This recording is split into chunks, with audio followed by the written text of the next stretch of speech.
JP, there are three reasons why I'm deeply humbled and overjoyed to connect with you today on Sunday Sips. The first of which, you are a fierce MedTech executive, and your bravery to lead at the highest levels in Johnson & Johnson, BD, and Baxter is both remarkable and sobering. With 20 plus years of industry experience, I've been amazed by your consistency with which you innovate on behalf of the marginalized, and it's something that we share a unique kinship with, as I did the same in Japan for Japanese clinicians. Your body of work spans global strategic marketing, commercial excellence, diversity, equity, and inclusion, business development, strategic vision, digital transformation, and so much more. And you are a resilient mother who's consistently finding novel means of integrating global impact through medtech innovation with global impact through investing in your girls to see what kind of world they can build. And this leads to the second reason I'm so humbled and overjoyed to curate this discussion. You have been such an encouragement to me on my journey as I've learned to champion meaningful and inclusive innovation. You've opened doors for me in a wider range of contexts, and the authenticity, purposefulness, and courage with which you elevate the unmet needs of global clinicians has truly left a lasting imprint on me and a lasting imprint on millions who have been touched by the products you've curated. So it's my hope that by the end of this episode, our fellow MedTech collaborators will push beyond archaic corporate systems of ego, exclusion, and fear to build what you called aligned leadership cultures, which are anchored in a shared purpose, a conviction for equity, integrity, and courageous innovation. So the third and final reason I'm so humbled and filled with joy for this conversation is that I have no idea where this conversation will take us next. I've prepared plenty of questions and planned on exploring a case study where we consult a company on organizational dynamics and culture to facilitate inclusive innovation from the margins. But I'm genuinely intrigued and curious about where we go from here. So, JP, Juthika, pal, you have a remarkable big brain, and it's a privilege to officially welcome you to the Sunday Sips podcast, where I curate the latest big brain insights worth sipping on. So that's all I got. Let's get to Oh work. my gosh, Joe, it is me who is privileged, honored to share the space with you, be in your space and talk a little bit about our origins, what makes us who we are, why we do what we do, and what would be that driving force that would keep us going. So I'm excited to share this space. I'm humbled and touche, by the way. Like I love everything you said about me, but I think it is me who is watching you in awe of everything you have built, that you are creating, the spaces that you're creating, how you're amplifying unique voices that are not in the spaces you have been in Mhm. professionally. It's been a joy to watch. When I talk about you to my friends and peers, it's like, you know what Joe did today? You know what video? You know what content? You know what he dared to share and talk about? So I talk about you in a very loving, nurturing, almost motherly way because I'm so proud to see what you're creating and building. So it's my My joy. gosh, it's so humbling. Hey, pretentious engineer here. I know you didn't ask, but it's Joe from the future, and I have listened to this conversation a lot, at least 5 to 10 times, depending on when you see this, because I'm deep in the editing process. And I want to let you know this is a remarkable conversation. It was such a joy for me to steward this. Jithika is beyond fantastic. And in this talk, where we share a bit about her Mumbai roots and her global medtech impact, as well as how she's leading in an aligned manner, I think there's three reasons why it would be worth you staying. So I want to share those ahead of time so that you can either cut loose and go do something else, or lock in, pour yourself a cup of tea, and really dig deep in this conversation. The first of which, Jithika is a fierce medtech executive with 25 plus years of experience working across a wide range of industries and a lot of cross functional roles as well. She was really heavy on the commercial side, global strategic marketing, understanding unmet needs from clinicians, innovating and developing new products, and then seeing them to full commercialization. So she's done the end to end, which is brilliant. I think there's definitely something you're going to glean from her experiences there. There's also some really interesting topics we touched on with advocating to government and crafting policy on behalf of the needs of patients, which was an absolute delight and surprise that we unearthed during the conversation. The second reason we're staying is by the end of this episode of Sunday Sips, you'll have a more grounded understanding of how to do aligned leadership where you're leading with purpose, with a passion for equity, authenticity, and overall courageous. Like when I think about Juthika, she's one of the most courageous leaders I've crossed paths with in a wide range of contexts because we've overlapped multiple times over the years, which is great. And the third piece is we're going to do a case study where she's going to talk about what it would be like if she moved into a chief revenue officer role in an endoluminal robotics company and how she would find a path forward where you could really triangulate the customer unmet need, technical feasibility, as well as commercial viability of that system, and how she would manage a lot of the relationships both within her team and vertically in the organization, as well as externally with different KOLs or key opinion leaders like clinicians. So this case study, we're going to kind of backtrack first and do a little bit of story time. So I'm going to share some of our connection at Ethicon and then our global friendship that we've continued over LinkedIn since I moved to Japan and she was in Cincinnati, and how we're collaborating, such as this podcast you're seeing today. And then we'll go into JP or Juthika's story around her origin and her roots in Mumbai and how beautiful that entire starting point is for her. Some of the experience she had with her father, which really pushed her into the medtech spaces.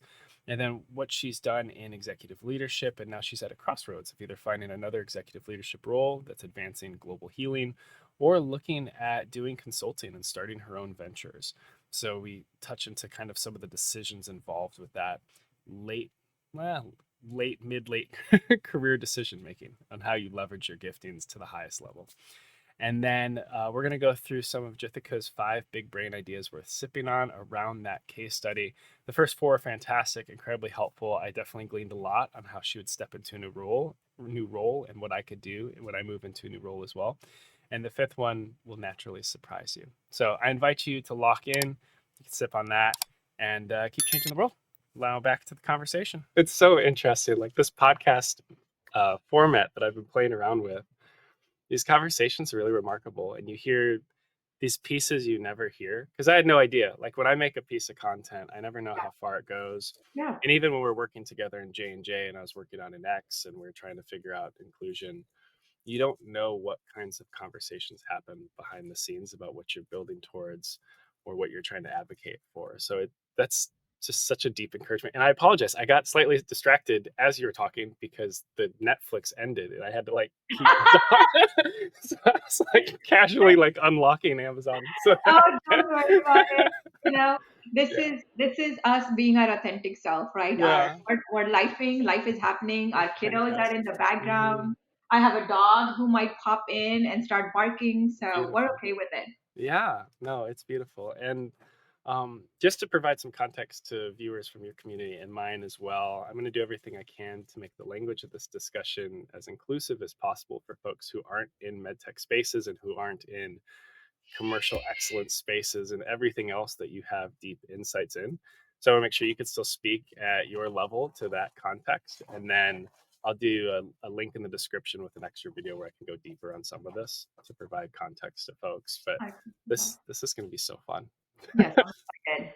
I Let's have. get started. So before I even jump into questions, I mean, this is still a question, but to someone who doesn't know you, how would you describe the essence of who you are? Like, Yes. yes, You bring know, us into that a little bit. I want to start with my zodiac chart. I've been diving into like using Chat GPT as my best friend and trying to figure out who I am. Tell me more. Anyways, I'm a Sagittarius. I am born around Thanksgiving, November 25th, and Sagittarius is ruled by Jupiter, planet Jupiter, which is a fire sign. And if there was one word to describe me, it would be fire Oh my gosh, this is equals so timely. equals passion Yeah. equals purpose. I actually have meraki, which is a Greek word for pouring your soul into what you do, Mhm. tattooed because that's who I am. That's really the essence of who Juthika Pal or JP is.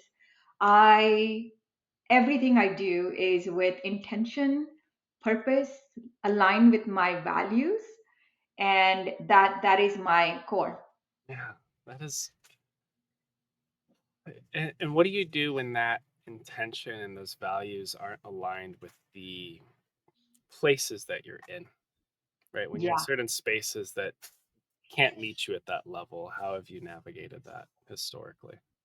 My gosh, it's such a tough question. And I'll give you the classic marketing or business answer. It depends. It honestly depends on the situation. Um, I have learned through aging, my experience, that pick your battles. Obviously, some Hmm. battles are definitely worth fighting for, but others, people, situations, you can't change. So knowing when to let go and having the acumen to diagnose Hmm. um, where you can actually solve, that's important to me.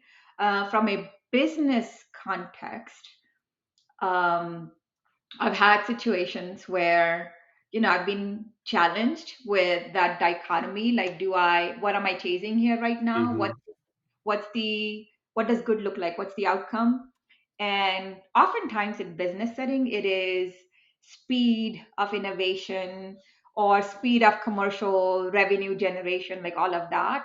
And then do I have the space and the culture, the environment, the leadership support to drive that transformation, that change? So like those are the questions that play out in my head as I'm navigating some of those professional situations, and what can I then do about it? So Yeah. that's how I would identify if I am in a space to change Hmm. and then do something about it. But I want to hear your perspective on that. How have you navigated that? It's hard. I mean, I progressed my career for a decade at J&J and moved across a wide range of different backgrounds from design engineering, robotics controls systems, and then directing front end innovation in Japan. And I've come to realize there's a lot of individuals that are just limited by constraints. And it Hmm. took me a while, like seeing how the sausage gets made in business, to just understand like it's not that people aren't advocating or don't want what's good or right for the patient or what's right for you and your career development, but a lot of times these constraints and business need just trumps personal development and where there's a fit. And I think we need to have a healthy tolerance on how long we can endure an environment that's not a fit, Yeah. versus how much we can do to actually rework the circumstance and change and shape the culture. Like exiting J&J was the hardest thing I've ever done in my life. It's the best thing I've ever done.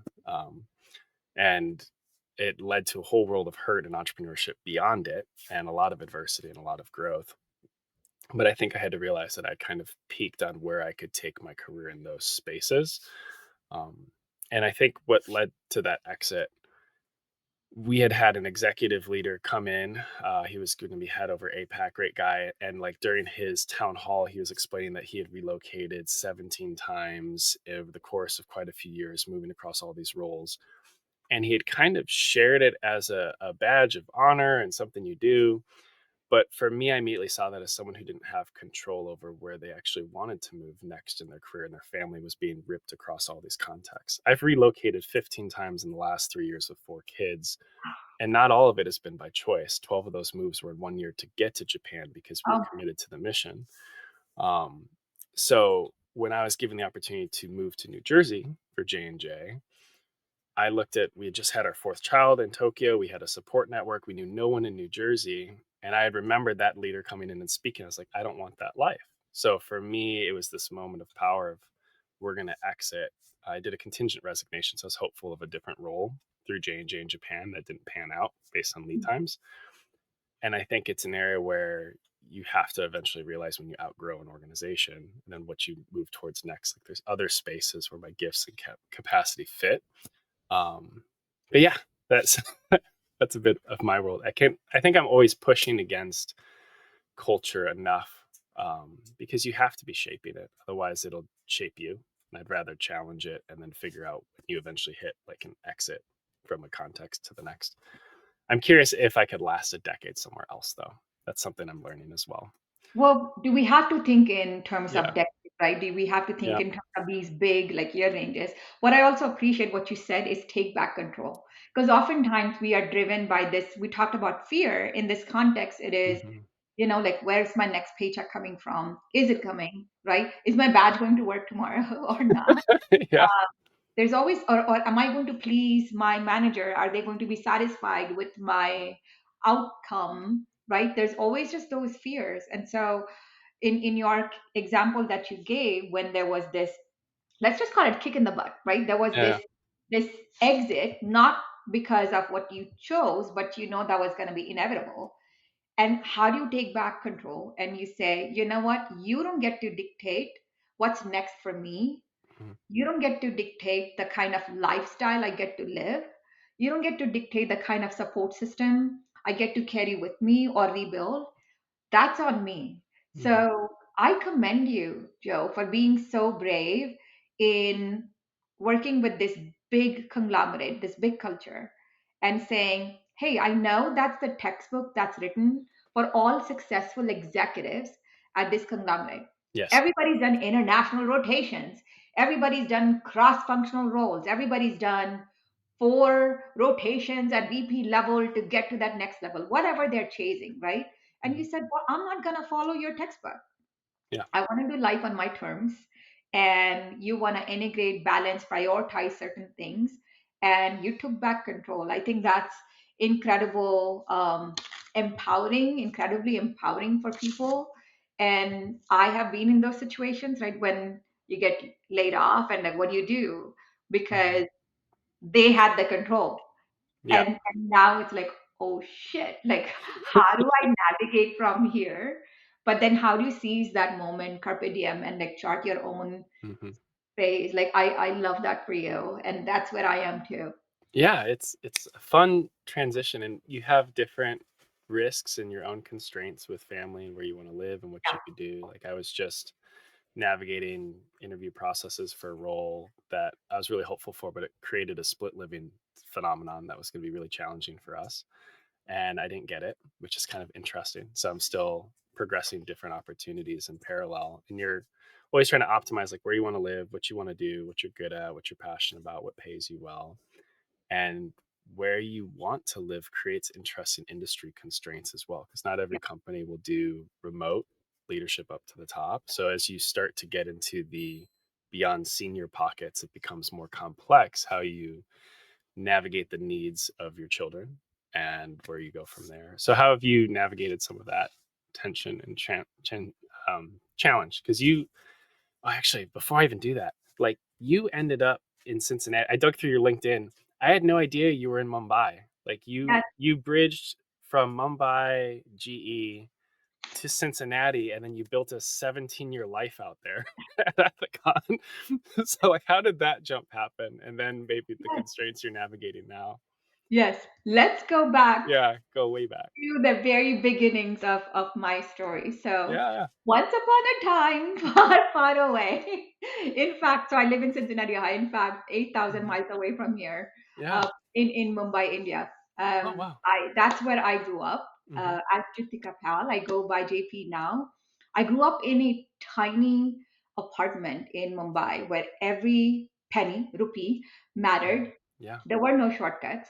We grew up in poverty. My dad worked 3 jobs to provide for us.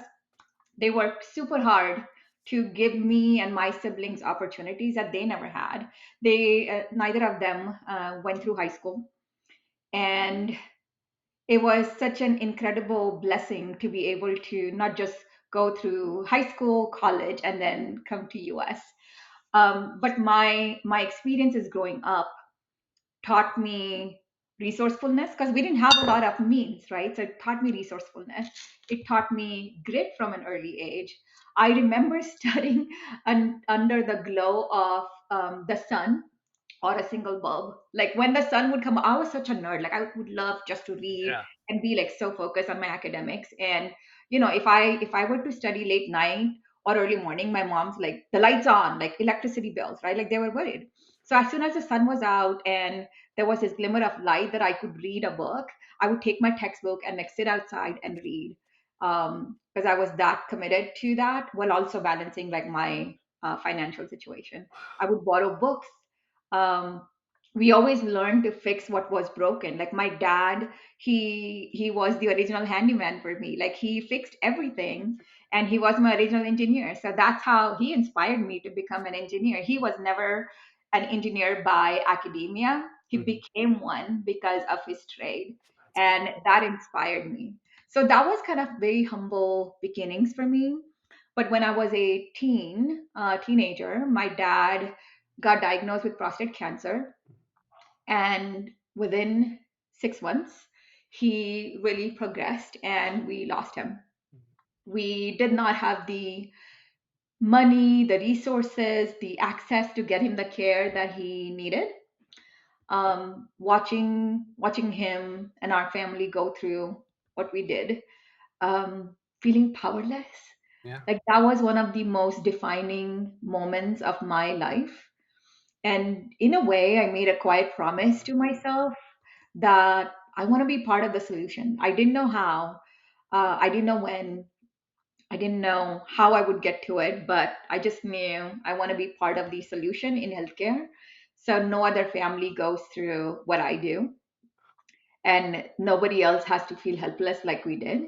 And that promise took me across the world to the US. I was working for GE over in Mumbai consulting, and at that time, initially early on in my career, I was chasing career. So I moved, made money, paid off like our medical debts, whatever, mortgage, and I left everything familiar to start rebuilding from scratch. So I built my career in management consulting. Somebody said, you know what, JP, like you've been in aviation. I was in aviation consulting for six years, aerospace consulting. And they said, if you really want to get into like commercial side, you need to do finance. So I did work in finance industry with two companies. You Talk of did lack fifth, of third, something else, talk, right? huh? Fifth, You did. third, and Pfizer. Oh, okay, got it. But talk of lack of purpose. Yeah. I did because I was chasing career at that time, right? Like early into my career, I wanted to round up my resume.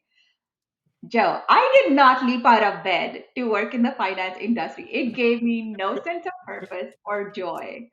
And very quickly, within a year, I'm like, this is not who I am. It's okay to Hmm. say no, and it's okay to pivot.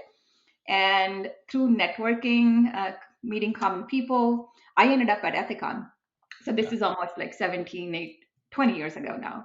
Yeah. And it was the best experience I had because being at and nobody knew Ethicon in Cincinnati at that time too. I'm like, what's Ethicon? What's MedTech? Let's figure this out. And but Johnson and Johnson brand tied to it, like that was a big deal. Yeah. So I ended up at Ethicon in healthcare, and I have not looked back since. It's been 2 decades of creating this legacy. I've led billion-dollar brands. I've created future leaders, transformative innovation. It's been incredible to be where I am. I'm very humbled for the opportunities that I've gotten. What excited me the most is anytime I got to work on one, health equity, so Hmm. creating innovation, product solutions, policy changes, etc., that benefit the most marginalized or underserved communities. That gives me a lot of passion and purpose. Yeah. And then two is building equity, inclusion, and belonging on teams. And those were the two aspects. So one is external facing, one is innovation and internal facing, that defined my career trajectory over the last 2 decades. Hmm. That's a long-winded answer. I'm sorry. No, that's what podcasts are for, because it creates room for expansion. So I just like Yes. to listen. Uh, to circle back to your experience with your father, because that was Mhm. really galvanizing.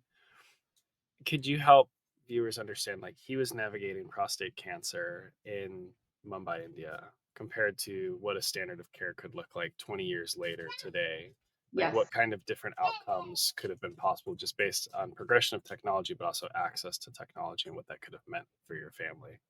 And because Yes. it seems like that is a fuel for what you bring into these conversations. I mean, Ohio is very white male engineering. So like you're helping people empathize with, there are these people that don't have access to this technology, and how do you make it better and accessible to them? So if you could expand on that space, perhaps. Yeah, absolutely. One, from a disease state perspective, right? Understanding, gaining an awareness of different disease states and what communities or people it most impacts. Hmm. That, so taking my pain and fueling that into like purpose. That's one way I have modeled innovation, is who does, for example, so let's take a case study. I was working on obesity pediatrics. Yep. for quite a number of years, and I did like two sprints in obesity marketing at J&J. Understanding the genetics of obesity and which communities it impacts the most, right? So, African ancestry people, folks of South Asian origin, Mhm. are most impacted by devastating consequences of obesity as well. Not just obesity, but the underlying comorbidities that we call it. So, diabetes, cardiovascular diseases. So, when I was tasked with leading a team and marketing for obesity treatment options, I did not just focus on surgery because that's where our products are being used. I did not just focus on surgery as the treatment option. Let's consider the holistic path for Yeah. obesity treatment, number one. Number two is making sure that my marketing campaigns, the brochures, the messaging, they resonate and showcase, spotlight the communities most impacted by obesity. So making sure that my brochures were not just featuring white men and women impacted by obesity. They're not just Caucasian or American focused. They were more diverse in nature. In fact, we won awards for some of those campaigns because they were so groundbreaking that focused on that equity piece. Also, from a policy standpoint, making sure that we could go to DC and lobby for meaningful change and advocate for obesity surgery access. Actually, many years ago, J&J's own employees on our benefits plan did not have access to obesity surgery. So being able to be part of that change that our own employees can access the care that we are advocating for, but also going to DC and lobbying for insurance to cover diverse obesity treatments. That was one of the highlights of my career and how I, took my pain and turned that into purpose. I will say a disappointment for me is I always wanted to work in prostate cancer. That was a disease Yeah. that my dad worked on, that my dad was impacted by, and not just from a surgery standpoint, because I'd created devices that could be used, but more from a pharmacological perspective. And Hmm. I really tried hard. I interviewed at one of the sister companies, and they saw my purpose very clearly. They knew my passion very clearly. I even talked about how prostate cancer marginalizes black men Hmm. because black men usually don't talk about pain, don't talk about sexual health. They get undiagnosed with some of these diseases. So I kind of navigated that space coming from a place of health equity and understanding and just personal pain that was fueling me. But they did not consider me. One is I wasn't able to relocate. They wanted somebody who would be in New Jersey at the time. And then two, I didn't have the same old 20 years of pharmacological like Yeah. experience to work on that disease state. I said, my fire fuels me. Like you'll get so much out of me when you let me lead in these spaces. And they did not. So that was one of my disappointing moments. Of course, Yeah. like I pivoted and took other opportunities, but yeah, so that happened. It it is unfortunate, some of the processes I've ran into where you have this pocket you want someone to lead in, but then you constrain, like you're not looking for transferable skills. You expect them to have been in this disease state forever. Or there's a lot of barriers within Johnson and Johnson of moving between MedTech and Janssen. Even though I think if you had more movement between those groups, you would have deeper competency across medical device and pharma, especially as you're looking at progressing, injections of pharmaceutical assets through novel means. Like you need to Yeah. build that capability within the organization. So it's unfortunate that you weren't able to work in alignment with that. And there's so many opportunities to do early diagnosis. The lingering question I had from all of that, like you lobbied the government to Hmm. open up access. And some people will immediately hear that and feel like that's big med tech money and that's ucky feeling. But one of the things I learned in Japan was just the importance of interactions with government bodies, because if you don't have a reimbursement structure, then you don't have a product launch. Like you Yeah. could spend all this time developing a new technology, but if there's not a mechanism for hospitals and clinicians to be reimbursed for leveraging that technology, then you get stuck. So in Japan, they'll often take staplers and put them side by side. And if they can't prove additional clinical outcome, then you get price locked at different points. And then it's not financially viable to develop new technology that can improve the patient outcome and position it. So maybe could you expand a bit about what that process even looks like? How do you go from there's this marginalized group that can't get access to these procedures that would benefit from them. We have technology we've started to develop or deploy. And if we could open up reimbursement through these processes or through this lobbying, that would increase surgeries by X amount and healing at this scale. Could you walk through that? Yeah, Yeah, it's fascinating because a lot of people have been touched by that work that yeah, have no idea, right? yeah. It is, but I also don't want people to think it's uh, like big corporation money. Yeah. It's doing it for the right reason, right? So there Hmm. are companies who are in it for the right reason. There are companies who are in it just to monetize, and nothing wrong with that. Just be transparent, like that's important. For me, with giving the example of obesity, the disease is so prevalent, it's a epidemic around the globe, but less than 1% of the global population had access to the only sustainable weight loss and comorbidity resolution being surgery, bariatric surgery. So that is injustice. Yeah. That is not serving the population who needs it the most, right? This was before the GLP solution, Yes. but making sure that insurance companies, also, by the way, there were so many barriers. If to just to take that case study, so many barriers to obesity treatment. For example, the criteria for surgery was you have to have a BMI of 35 and above, two comorbidities, diabetes, cardiovascular, as an example. um, Only then you qualify for surgery. And I used to do a lot of patient focus groups, going to like not only operating rooms but seminars. We did educational seminars for patients and talk to patients, really connect with their pain points. And patients would say, you know what, my BMI was 34 and I still could not get access to surgery. Hmm. There are patients who would carry rocks in their pants when they jump on the warm Wow.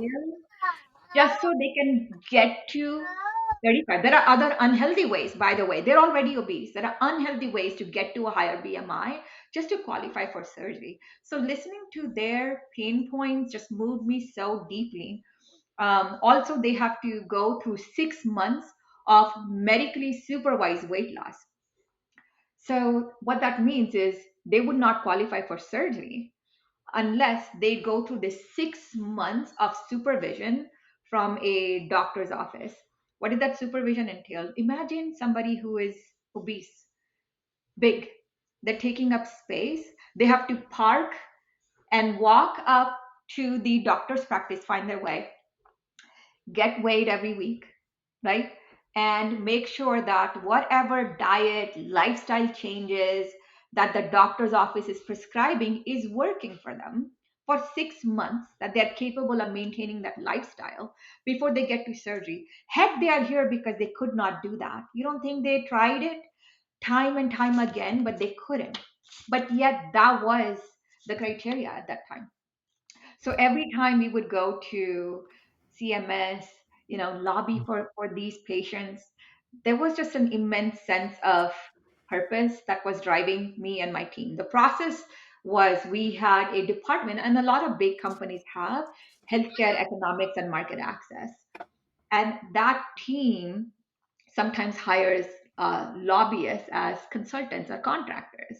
Hmm. And that people who know people, right? You have to have the right people in government leadership connections who can either pass bills for you, who know the right people to talk about why, like talk about the evidence behind the treatment options and evidence behind the alternatives not working for them, and then make that business case, very much like being in a business, make that business case, sell these regulatory bodies like commercially why this is important, and then get that access. And that could work for policy in my case, or product reimbursement, or drugs, right? So no matter what you are working on, it's kind of like similar process. I'm demystifying the big complex. It takes a lot of attempts to do that. Right now, I am on the American Civil Liberties Union ACLU Ohio board. So it's kind of similar. We're working on social justice, civic rights of people, protecting the Constitution, and we have to go lobby for some things or against some things. And so it's I've been able to use my J&J, my MedTech skill sets, and use that for my board experience in this nonprofit, nonpartisan way. It's awesome. So, would I have two questions? Shoot, because this will split the conversation. I mean, one, would you ever want to be more proximal into government and social change? Is that like a next chapter that you've ever thought about? And that I, requires DC probably, unless you do local government. yeah, I think it's a constant for me. I have to figure out, do I want to be in a niche, or right now my proximity with ACLU and being part of that change, systemic change, I'm quite feeling purposeful and joyful in that work. It's very meaningful. That's going to leave a legacy for all our children, and I appreciate that. And then I also volunteer in my community with Strong Women Helping Others, another group. So we advocate for women and children impacted by domestic abuse, Mm. homelessness, etc. So those are like little ways I can kind of contribute to my local communities and driving that change. And obviously through the government piece as well. Yeah, it's very interesting. The other split question I had, so you captured a really interesting well series of insights, like patients that are trying to get access to this care, or putting rocks in their pockets, or unhealthy pathways would even be gaining extra weight to hit a certain BMI threshold to then be able to get the surgery because they haven't been able to drop the weight through other traditional means of diet, exercise, lifestyle. How do you get those insights? And how did your group continue to like craft this narrative from these are the problems that individuals in this procedure group are navigating, and these are the unlocks that are necessary in order to actually stop some of these behaviors, because people's behaviors are driven by the incentives around them, Yeah. right? And we could look at them and think it's like a poor behavior to gain weight, to lose weight, or to be dishonest with putting rocks in your pockets. But when you know that you're on a pathway towards heart disease and early mortality, you're going to do what you can to get the care you need. And if the systems and the incentives aren't working for you, that's a choice individuals were put in the position to make. So, like, how did you ever discover that was even occurring to kind of fuel the way you're advocating for these patients? Yeah, one of my mentors said, JP, the answer lies in the marketplace. So, up working in big corporations, we have access to market research, formal market research, right? Qualitative, quantitative. We hire agencies and we go out and do either focus groups or observations, which I have done. And we've collected a lot of insights from different disease states or clinician insights, ethnographic research, watching certain treatment or use of a product. For me, going back to the answer is in the marketplace, like go on field rides. I love the days when I could wear my scrubs and go on field rides with my sales team and follow them around and meet the people they're meeting, clinicians, patients, and really just observe and take it all in. Observe those moments of, let's say I'm in the OR and instrument exchange is happening, or they're opening my packaging. I work in packaging and sustainability, and I was watching how the scrub techs are opening my packages and putting them in sterile ground as an example. Or in the obesity case study example that we've been taking, going into patient seminars and watching a physician's practice talk about obesity treatment options and their journey and their options, and then lingering around after the presentation to connect one on one, connect heart, mind, and soul up with these individuals to see what their journey has been and what this means to them. That's how that also cultivated my compassion for them and their disease state, because I'll tell you, like early on I was like, well, you just got to exercise more or eat less, right? Like I carried the same biases that society carried towards these individuals until I pushed myself to be more curious, come from a place of compassion, understand the science behind obesity and what's happening. It's not just genetics, what else is going on. So that's one, just being it, trying to walk in their shoes for a day, understanding that nobody chooses this life. Um, and then second, I remember the stories that people tell. And somebody had shared this story where they were super obese, so BMI over 45, I believe. Um, their son ran out of their yard and crossed the road in incoming traffic, and they could not chase their little child. And how that moment was their defining moment to say, this is enough, I've had enough. Or somebody's motivation was they wanted to be able to be healthy enough to walk and walk their daughter down the aisle when she was getting married. So hearing these stories and having that compassion for them, and then being really curious about their situation and their goals, that allowed me to be the business leader that I have become today. It's you're just bringing up so many memories because I did a lot of. Actually, let's define it because I don't know what folks know what ethnographic research is, but I attended a wide range of procedures in Japan as well. So ethnographic research is when you're trying to understand the ethos or the culture of a people group, and Ethicon is fantastic at it. We've made definitely a lot of. There's a lot of artistry and soft science around how you understand the culture of surgery and how people move through a space to provide care, and it's really derived from empathetic innovation. You have to put yourself in their shoes. We've used heart rate monitors, we've looked at all kinds of novel ways of tracking what's going on to see if there's an insight. How do you continue to show up in these different conversations with different key opinion leader or KOLs and clinicians and always decenter your bias? Because when I would step into the operating room, I didn't know what was just surgery and what was Japanese surgery, what and then what was a special case. So you're always curious, you're always empathetically trying to question, is what I'm seeing even of value to innovate on, because I'm not a clinician and I haven't seen everything. So you always go in with some kind of bias, whether you've worked on a technology as an engineer and then you're seeing how someone's using it the right way or the wrong way, which is also subjective based on technique. So how have you continued to lead with that curiosity and empathy across a wide range of technical fields? Because I know you've worked in obesity and lung as well. I don't know what other spaces you've worked in clinically over the years. Yeah, let's talk about the clinician side of things. One thing that we do really well in both at J&J and J and some of the other companies I work with is um, talking to clinicians and getting their insights, right? We would create these KOL groups. So, key opinion leader, somebody who is perceived to be a thought leader in their field. And we would invite these clinicians on whatever frequency, show them our technology, get their feedback. Sometimes we would bring a group of them together. We call them advisory boards. And it's it's hard not to fall in the trap of being in an echo chamber, because typically people would like those who liked our products, right? That's just human nature. Hey, I love your technology. You've spent 9 years building this. Like, when can I have it?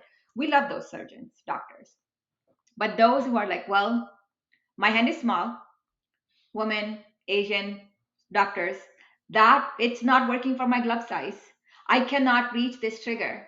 I cannot do this action.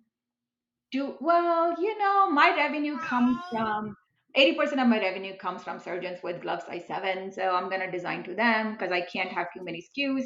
Okay, that's a trade off decision you're making. And you're telling this particular physician group that their insights matter, but I am unwilling, unable to act on them. Right. So I have been intentional in chasing down diverse perspectives in all that I do, whether it's the teams that I create or the voices that I listen to from a clinician perspective as well. Some examples that I have done, besides this glove size example, is making sure that we do listen to bring in women voices in the conversation, women physician voices in the conversation. Um, I was part of the team that created the Black Women Surgeon Advisory Board Oh, wonderful. at J&J. I was another example at one of the companies that I worked at after J&J. We were trying to do a large clinical trial, a big, well-renowned university in Boston. I set up the partnership with them, and then when we were discussing the clinical trial protocol, they said, "Well, our lead is going to be this white male." and the secondary is going to be this another white male physician. And I went back, talked to my team, and they're like, yeah, these are big names. I was learning more about this specialty. I didn't know everybody. This was at BD, right? Well, I won't name names, but yeah, Oh, one of sorry. the companies. Yeah, but one of those companies, right? Oh, So yeah. my team was like, these are big names, JP. Like, congratulations, you got these big names to sign up to partner with us. This is awesome. It's going to be an awesome feather in my cap. But then they all look the same, Mhm. right? So access to industry given funding was convenient to people who fit a certain stereotype. So I had the courage to push back and talk to the clinical team. And I said, do you have women physicians? Do you have physicians who do not look like certain type? I know the certain type is very well researched, published. They are a thought leader, but I'm sure you have others who are equally competent, but just living in the shadows. Why don't we go find them? And that was such an inspiring moment for me that I had the courage to stand up to a big institution and take that position. And that my leader at the time also supported me in, I told her after the fact, but she supported me in that decision. And I was able to talk about it in an innovation meeting on how I was able to pursue equity in giving innovation grants, innovation dollars from industry to academia, and drive change there overtly. And I was just extremely proud of that. And we started something market there. Oh, that's so wonderful. And it it doesn't always work that way. Like you don't always get that outcome you want. I remember during my time in Japan, I would often facilitate when upstream R&D would have engineers and executive leaders and marketing come out to the region, and they do these big show and tells with the top tier KOLs. And one of the things I wanted to challenge as soon as I came into the role was just understanding who are these KOLs and why have we continued to cater to them, because Japan is incredibly hierarchical. So it is male driven as well. There's a Yeah. lot of gender dynamics there. And I remember they were presenting everything that we were progressing with Otava. There's a couple of nuances that would be important in the Japanese market. And as I looked around the room and just the whole flow of multiple days of this, it was 100% male clinicians. The entire marketing and engineering team from the US was male, white male. There was a whole network of sales reps, Japanese sales reps and Japanese commercial partners were all male. VPs all the way up to the president of the organization was male, me, and then two women translators that were alternating. And the US team was bypassing them and just speaking at the Japanese surgeons, even though they were nodding but not understanding. And everything was presented with English slides. So it was just like massive miss on both inclusion across gender, also inclusion across culture as well. And I remember just forwarding emails afterwards of like, if we want Japanese female hand size to be included as an unmet need, because I've seen it, I've had clinicians talk to me, why are we not including them into these circles of power? Like these 12 men we've brought in who are at the top of their field are shaping what R&D in the US is developing on behalf of this market, and it's the Japan team's responsibility to elevate. There has to be one. Like I was like, there has to be at least one female surgeon that is also top tier in this country. I can't believe that there's not one that we're not bringing into the circle, let alone two or half. And these 12 clinicians are going to bring your device to market and advocate for it. Wouldn't you want to demonstrate to this nation that you can have women excellence in these spaces as well, that champion your product into the field? And it doesn't fall on deaf ears, but I think it's an area where you have to continue to advocate and resurface these problems consistently. So for me, what I was doing was like, help me find other clinicians that are female in country. Like I want at least 40% of what I'm seeing to not just be your male clinicians, because there's growing numbers of female clinicians in Asia, and they're not getting the same products that fit their hand, but we just continue to bypass it. And some of our competitors don't. Like Signia fits well, which is a competitor stapler, Yeah. and its usability is great. Yeah. So, And in this journey of equity, inclusion, belonging, which could be facing internally in an organization for their mhm, own teams and cultures, but also externally as you bring in thought leaders, advisors, etc., I think finding allies is so important. mhm, And I consider you as an ally in spaces where I feel like I'm a minority or I'm with other. let's say, Black women and men, people. But I think finding that ally in a clinical setting, if we are the drivers of change, we are trying to disrupt the status quo. But then, are there surgeons who would be willing to champion the same cause? And are there surgeons who are willing to say, hey, big corporation, like, I'm only seeing people like me. I don't want to be an chamber. Like, Hmm. let's go find in these examples a black physician, a woman physician, a physician who actually brings completely different perspective than mine, right? So go beyond the Emory's, the MGH, the Harvards of the world. Hmm. Also bring in, let's say, a rural or a community hospital Yes, physician. What are their experiences? What exactly. challenges do they have? As an example, not just innovation, but having a sales rep in their OR. Like, do we even do the right territory mapping? Are we serving the population in those areas? So it's incredibly humbling and rewarding to be in those spaces, being the change maker. And by the way, you can monetize that. Like, companies are worried about, right, like their revenue. Yes, you can monetize that. Sometimes it does take time and patience, like be in it for the long game, because you don't have to choose between your morality and values and revenue. Like, no. Hmm. Yeah, So, it just takes intention yes, it's and and persistence over the right time horizon. And as leadership cycles are so short within our industry, I think that's where a lot of that vision can get lost because you have to come in, find some kind of quick win, scale, and execute. And this perception that the bottom line is the only priority is what blocks a lot of these sustainable ways to reach the full market and actually have higher revenue. Right. If we can develop products that are inclusive across a wide range of global contexts, not just, you know, European, there's a lot more that can come from that. And there's been great insights that have come from different marginalized markets historically that get into commercialized product because you were intentional about actually including their voice. um, oh my gosh, this is so beautiful. I have so many questions. So many ways we could take this dialogue, JP. we want um, to touch on, we yeah, go talked a ahead. lot about like device innovation. I want to talk more about like leadership. And I think we Yeah. started on that. What kind of leadership skills or the soft skills that are required to be this bold and disrupt status quo. So I would love to kind of explore that with you. Yeah.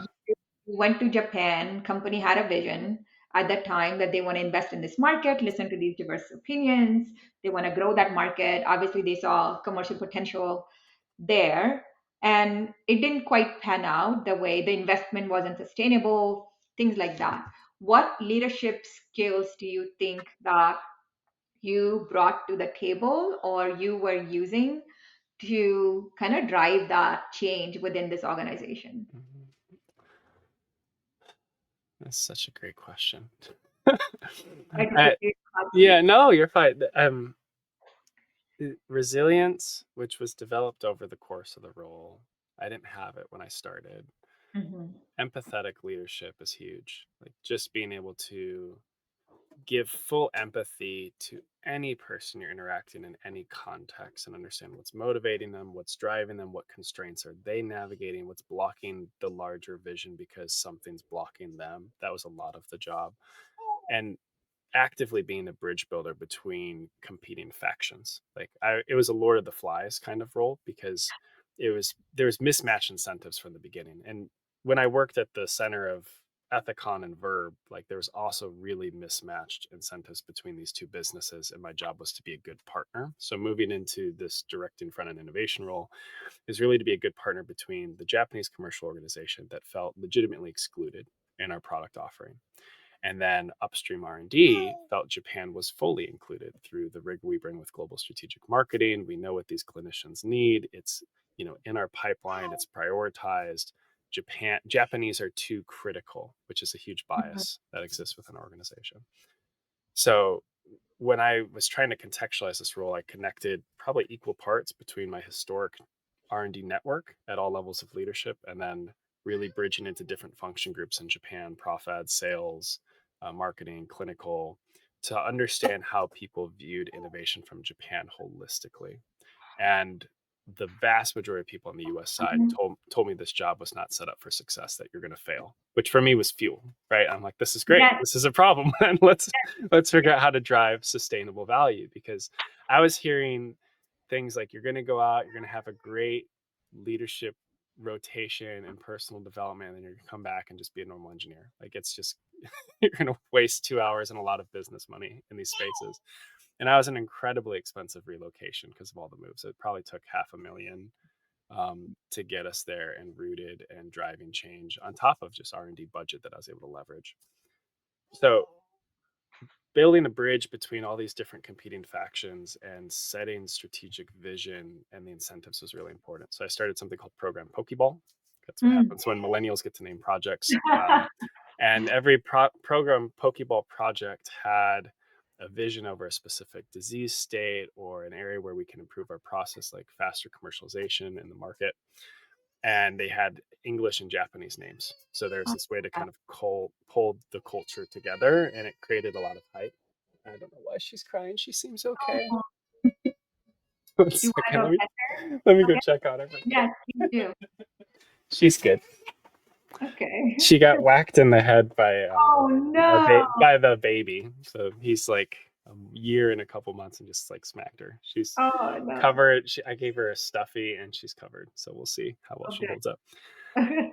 But to kind of build on the question, a lot of Yeah. what I focus on was systems and vision, like pulling people together in a cross-functional manner and getting the incentives right for them. So I couldn't get headcount for the role, was the first Mm. challenge with it. So I Wow. was this one person to save Japan, was how it was structured.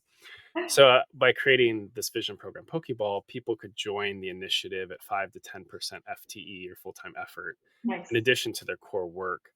And then people started reallocating their time to 30, 40, 60% of the time as they worked with their management and got the incentives to drive back to their base project. So it was really a great way to like steal headcount creatively. And I had members in Mexico, US, China, South Korea, Japan, all partnering together. And we started looking at creating infrastructure for ethnographic research. So the traditional manner way of doing is, if you want to understand liver opportunities in South Korea, you grab one engineer, one global strategic marketer, industrial design and human factors if you're lucky, fly out to South Korea, do a wave of cases for 2 to 3 weeks, get all your insights, maybe do Stanford Biodesign to like prioritize your unmet needs, see if there's a business opportunity there. And then you progress something in front end for 1 to 3 years, maybe get something chartered, or most likely project gets killed, you go on something else, half those people leave the company, and then you think about starting an initiative on liver in South Korea 4 years later. So there's all this like repeated work and trying to dig up insights. There's no scalable repository for this kind of work. And it was also limited to the 3 people that could get in the room.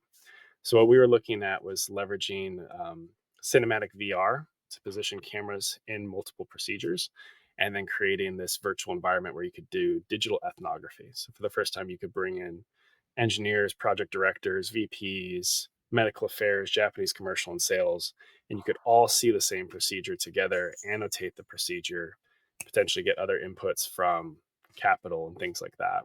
And then it'll allow you to build this growing database, and it allows you to then have continuity of insights from the regions. So instead of US global strategic marketing fighting with Japanese regional marketing that their needs aren't met, you could just see it and decide, is this a large enough market to prioritize innovation for or not? Does this span over into South Korea, China, and rest of APAC, or is it just Japan? And then you could provide clarity to that region. We're not going to be developing this, even though this is a need that your market's facing because we have to deliver this other technology. So it provides transparency that you could then communicate with clinicians so they're not always frustrated that this just won't happen. You're not going to get a 38 centimeter harmonic blade because you want perfect stability in this specific thoracic case, but you might be able to get this other innovation because it scaffolds across multiple regions. So that was the vision that I progressed. I got a lot of funding for that, which is pretty cool. And then my role was impacted, and I don't know where that's at over the last year. Yeah. Um, but it's an area where the vision of creating that infrastructure was moving from being a singular bridge as a bridge builder between these factions and trying to figure out, how do I decenter this innovation from myself. I think that's a goal any leader should have when they move into a new space like that, is you need to start to decenter the vision and distribute it across everybody, co-build it. Everyone shaped what program Pokeball became, and then it becomes more inclusive and you could take it farther. It can live when I'm dead, right? That's like the Yeah, goal of anything we're creating, is it yeah, lives beyond the leader.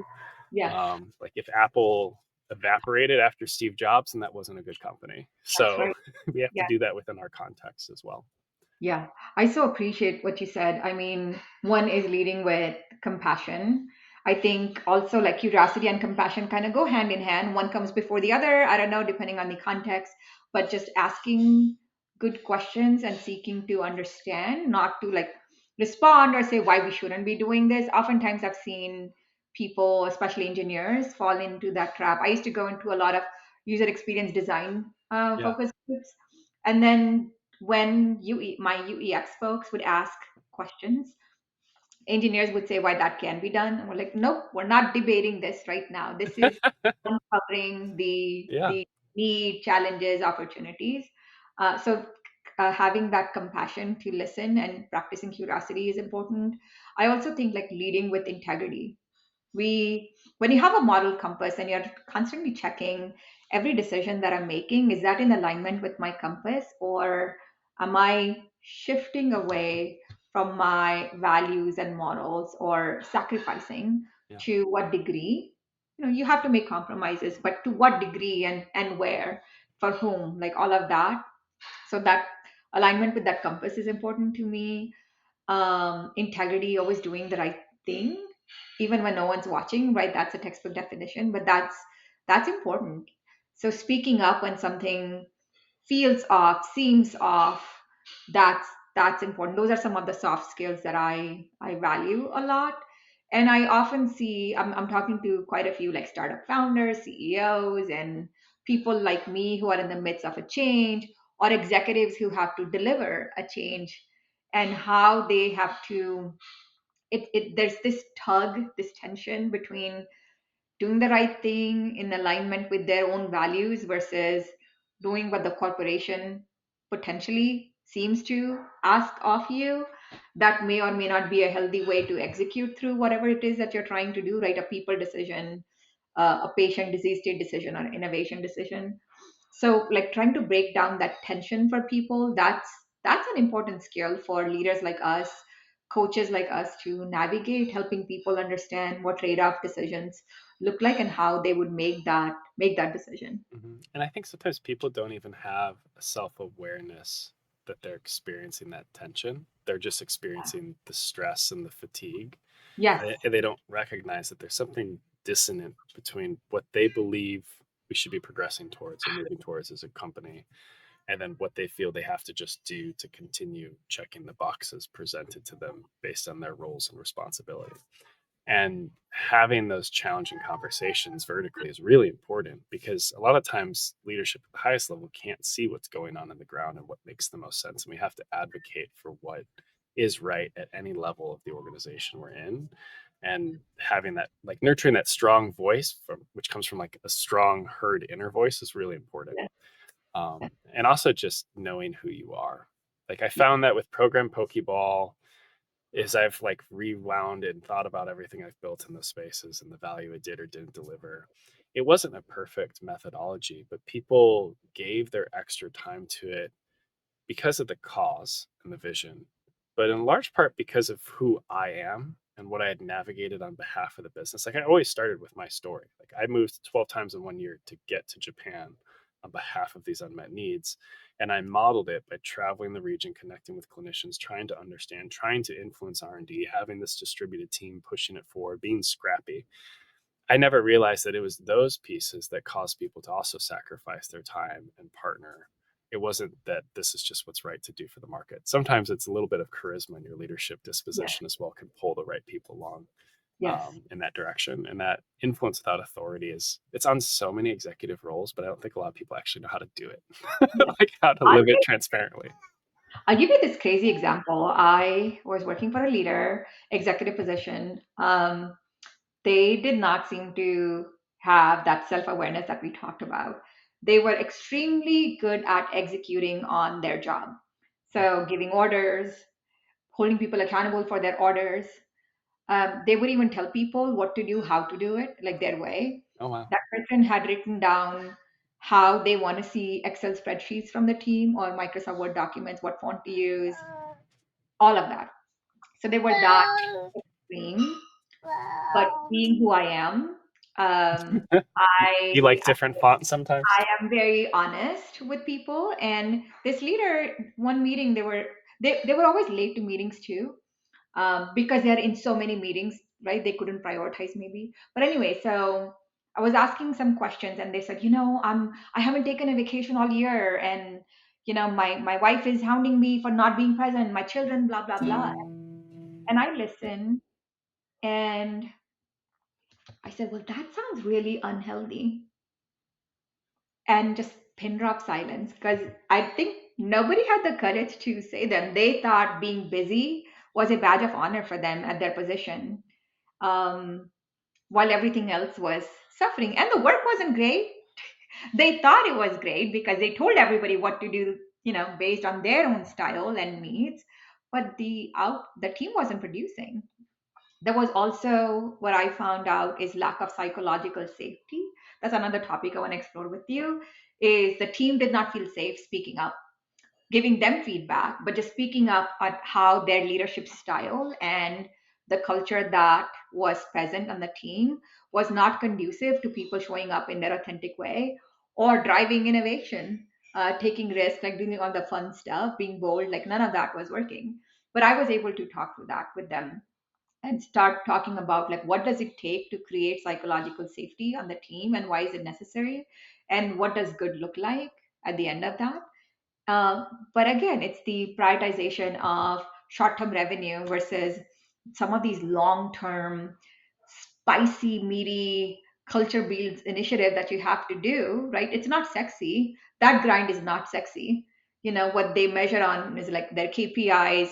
How many spreadsheets did I make today? How many NPV calls I've made today? Just things like that. I've had to like challenge people on that. So I want to pause and ask how you have felt challenging a leader perhaps who either lacked self-awareness and or did not intentionally create psychological safety on their team and how that impacted the team's, let's just say, productivity in this example. This is so cool. You're the first one to reverse the podcast. so, Well, so but podcast is like conversation. I know it's awesome. It's a little different than the one I did with Steve Bell, which is Okay. cool. I love it. It's fun.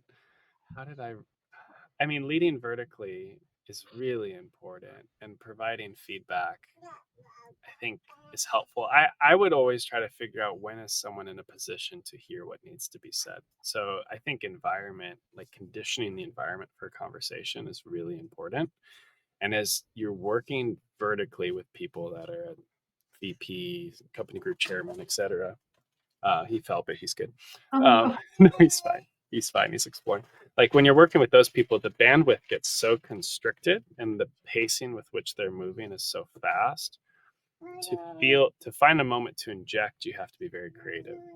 Um, and I think it's just naturally building rapport and gauging their character to then figure out what is the best point for engagement. So, for instance, in Japan, nomikai is very common. Nomikai is like it's like a Japanese drinking obligation. There's beautiful things about nomikai. There's very toxic, terrible things about nomikai. We could do a whole I could do a whole podcast on nomikai culture.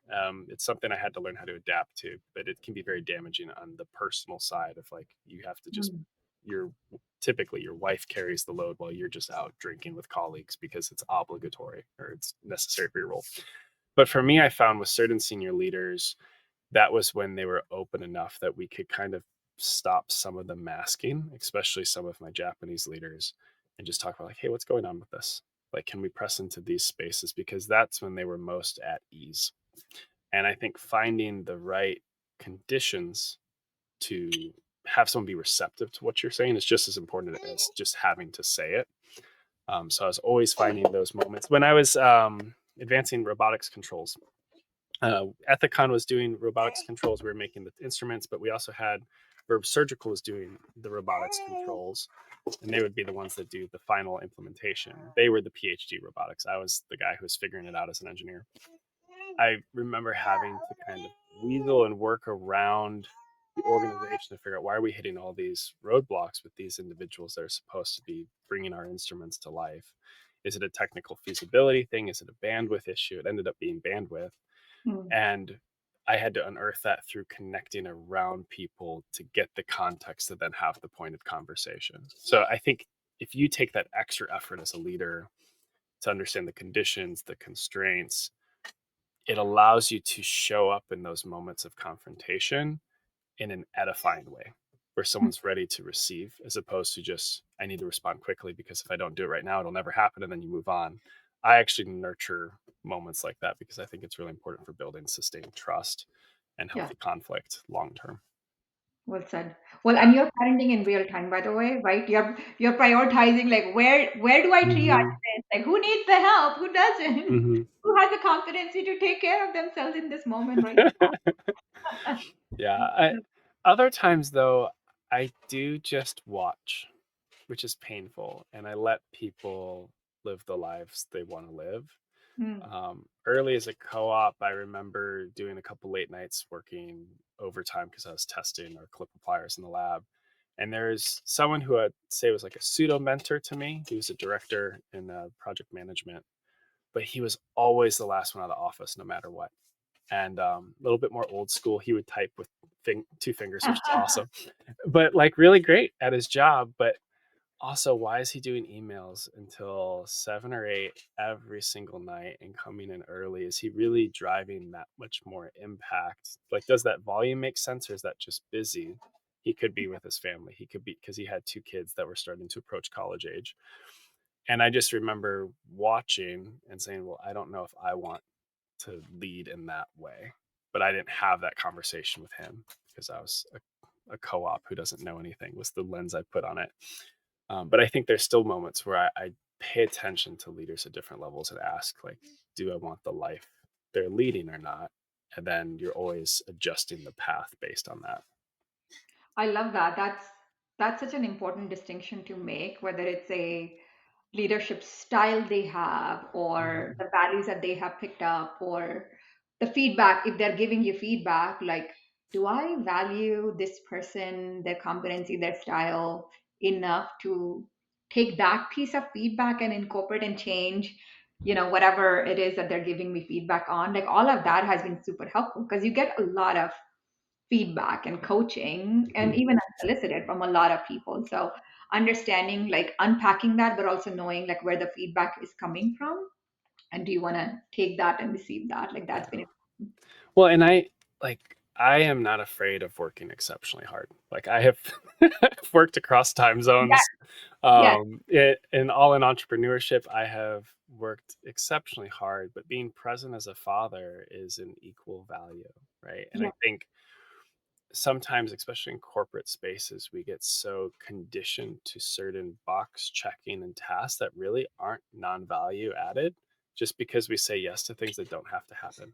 Like yeah, I've shared it on a previous conversation. Like one of my favorite questions is just to ask, where does blank fit within the prioritization? Because a lot of times you're being requested from different cross-functional leaders, this has to happen. I'm like, that's great. Where does that fit in regards to this, this, and this? And so few people ever question the work. I've had a lot of tasks just immediately lifted away and never done because we don't need to be doing this at all. Or I could be box checking all the way late into the evening. But I'm still working hard on what's essential. And that ruthless prioritization, I think, is something that as you're moving into senior leadership, you have to get better at because you're so used to be handed what you should be doing that you don't learn how to expand and question, should I even do it? Or what is essential to move the project forward? I'll Um, take that a step further and yeah. talk about like how do we measure success and what are Mhm. some of the KPIs or return on investment like metrics we put in place. And oftentimes in business scenario, it is revenue, right? It is the commercial potential of what we are working on in the moment. But we don't look at alignment with values, alignment with balancing, integrating work life, which includes beyond family too, right? Your friend circle, like all of that Hmm. matters as well. Now, we're not adding those elements in metrics of success, whether it's for the business or professionally, as we look at like our success. So I encourage people to have a holistic view on how they define success. Rest is restoration. Like that's important. Burnout is not like being busy doesn't mean you are creating meaningful, high impact innovation or outcome. So, how do you measure your outcomes in more meaningful ways that resonate with people in your life as well? Like that's important to me. And how do you measure those things that you've listed though, right? So we as engineers anyway, I get obsessed with measuring the right inputs that correlate to the right outputs. You're talking about purpose, authenticity, courage. Like how do you quantify that you have a team that's able to take risks and have psychological safety and progressing innovative or like inclusive innovation compared to a team that is status quo?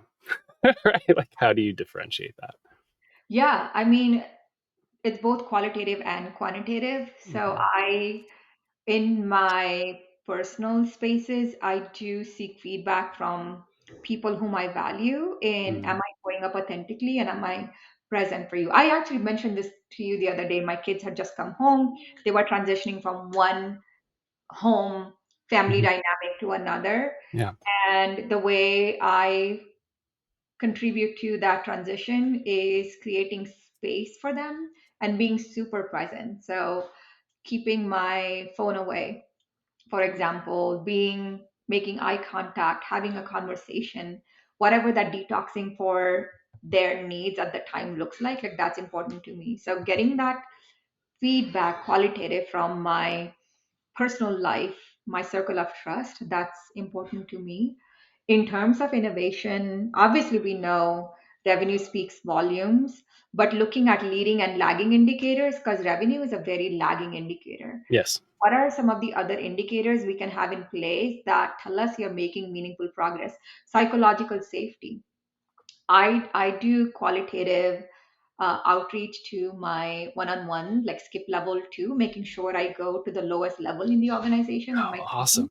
and across the globe too, because there's cultural nuances in how people perceive power dynamics, but creating those spaces where people feel one, to your point, like conditioning the space where I earn their trust and respect, and then seeking that feedback out of a place of curiosity and compassion. That's been important to me.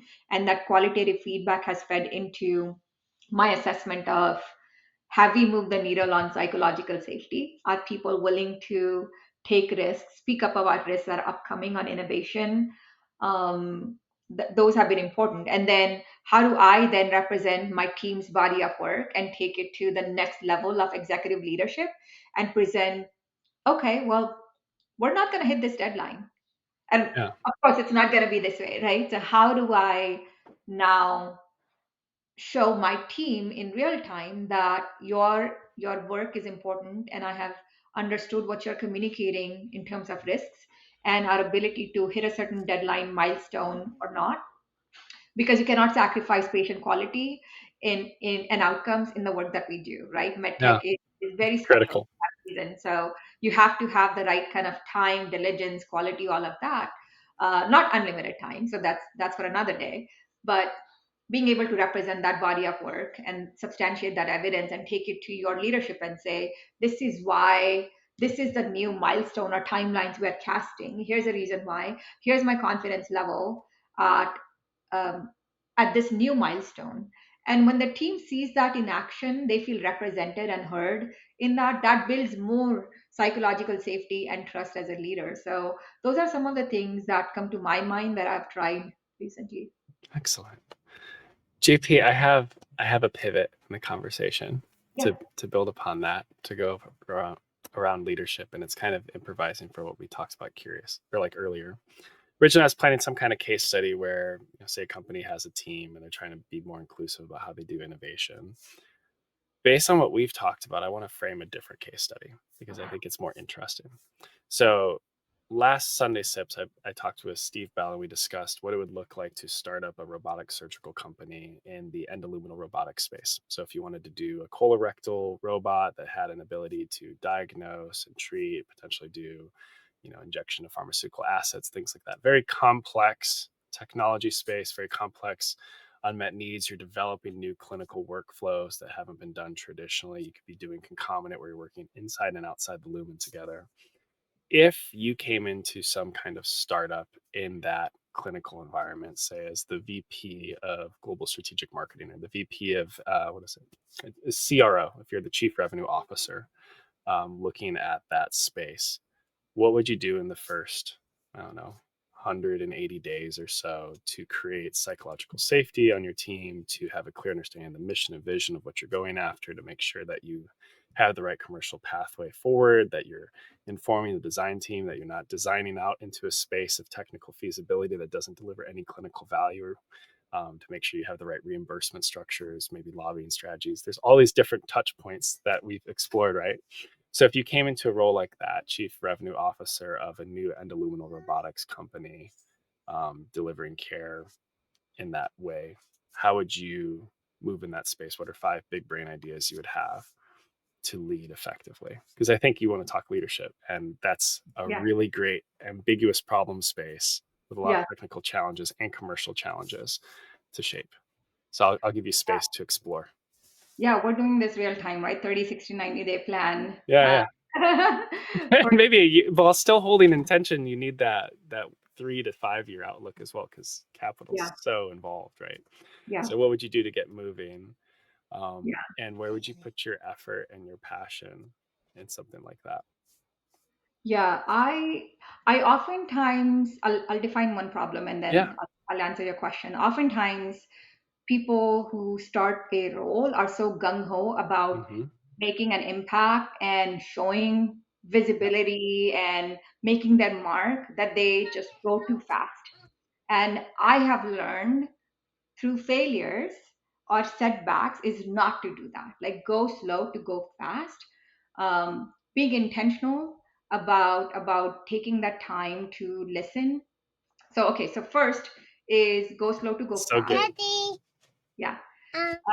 Second, being intentional to onboard yourself. So understanding people, processes, systems, um, all your product, like all of that, to have a really comprehensive overview of what you're working with and where the gaps might be. In doing so, in onboarding yourself and doing this listening tour, make sure that you're not bringing your own biases, which is so hard to do, right? Like our biases are formed by our experiences Yeah. and they come from a good place, but don't form an opinion yet. So in this step two, when you're onboarding and doing this listening tour, just listen. And right now, with like all these AI technologies, there's so many great ways to synthesize the information that you're getting. So don't jump to conclusions yet. Just take it all in. That's important for me in step two. Mhm.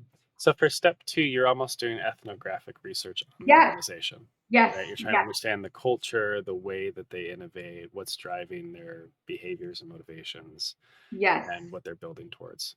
Yes, like that. That's kind of like creating your benchmark. Like, Hmm. where are we today? Understanding the current assessment. That's important. In how you do that is so important. Like, are you normalizing showing up authentically and being vulnerable in those conversations, right? Those your 30, 60 days, like you're making this impression. Everybody's judging you.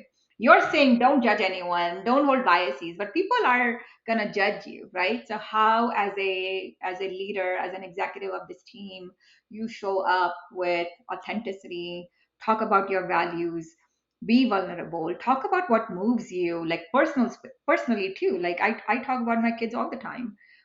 They are a biggest driving force in my life and my reason to be and what I do. So I talk about that, being vulnerable, normalizing courageous conversation. So I might share, hey, I heard this insight as an example. What's your take on that? So empowering people to give me feedback and being open and receptive to divergent perspectives, that's important to me. So I would do that as part of my listening tour, normalize those courageous conversations and different divergent perspectives. And then step three is, so this is, I call it like all awakening, just doing your assessment, like that's all awakening. Is step three is kind of like this activating, like what is the change that is necessary? and and you would look at people, processes, systems, departments, like all of that, like within that, how do you prioritize? Where is the biggest change needed? Are you able to make that change, right? Like do that impact effort and outcome matrix, creating that. So going through that prioritization exercise. But by the way, you don't have to do it alone. I have really found that I may do the thought process and thinking by myself in that prioritization, but the more I involve my direct reports and then their direct reports, so skip level, and giving that feedback mechanism and helping them help me prioritize, the more it creates buy-in along the way, and they jump on board, right? Like they feel empowered to give you that feedback, help you prioritize, and they're kind of like already jumping on board as change champions. So that's kind of important. So that would be the step three, the activate. And then as you create these change makers, four is amplify, like who do what's working well, like do more of that, and keep doing this assessment, what's not working well, like do less of that or try to eliminate that. Like as engineers, we're always looking at Yeah. failure mode, right? And, Hmm. okay, and understanding like where are those points of contention, this tension on the team, how can I eliminate that along the way? When you So have signals and noise, right? You're trying to yeah, figure out how to amplify the right signals and then dampen out yeah, what's noise and busy and that really critical path to the goal. yes, yes, great way to say it. Yeah, Do you so have that's step how I would. one? I would say being clear on what you're measuring. So your ROI, right? Like what are you measuring? Those indicators we talk about. How do you define success? How do you communicate that success? Enroll the team, being transparent on that. Oftentimes, I've joined teams where there's no dashboard of Yeah. where we are. And it may come from lack of psychological safety to be transparent, right? So then they're like hiding, not sharing a Yeah. dashboard, but like really understanding what we need to measure, creating that shared accountability and visibility and transparency around that.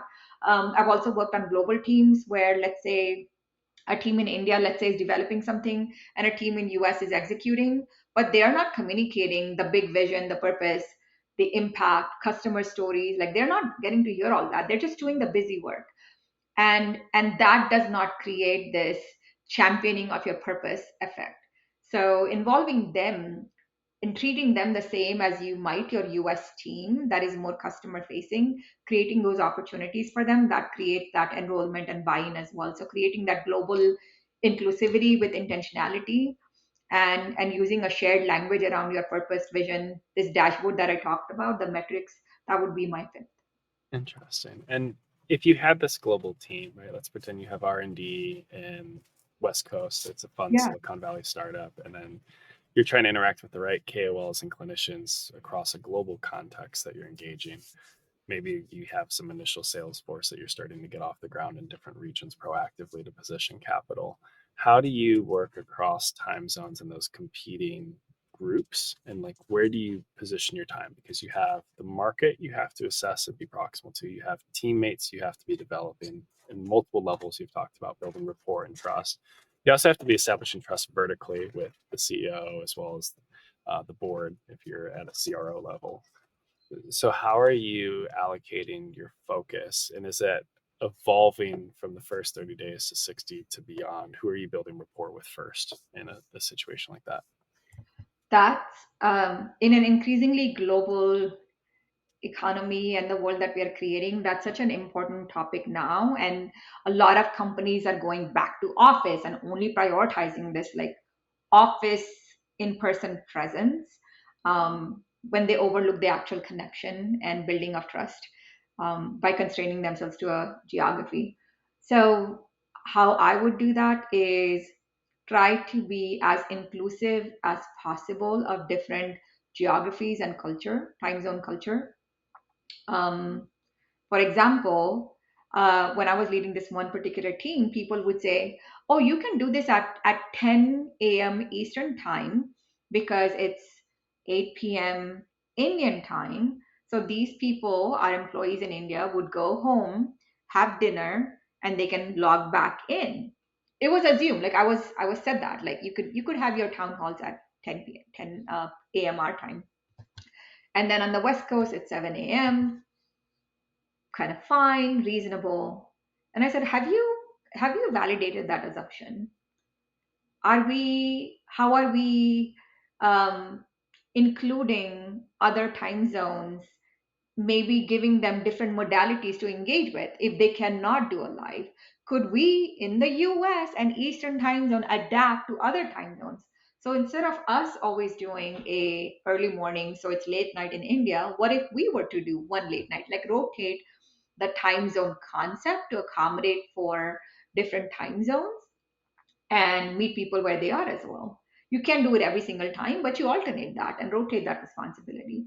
That really resonated well. And again, this challenging that assumption, disrupting the status quo, and doing it differently, that allowed me to engender more trust and build rapport with other teams as well. So that's how I have done it in the past. I mean, how do I prioritize? Like it just depends on the problems to solve and where might be my biggest opportunity maybe in the moment. Yeah. Mhm.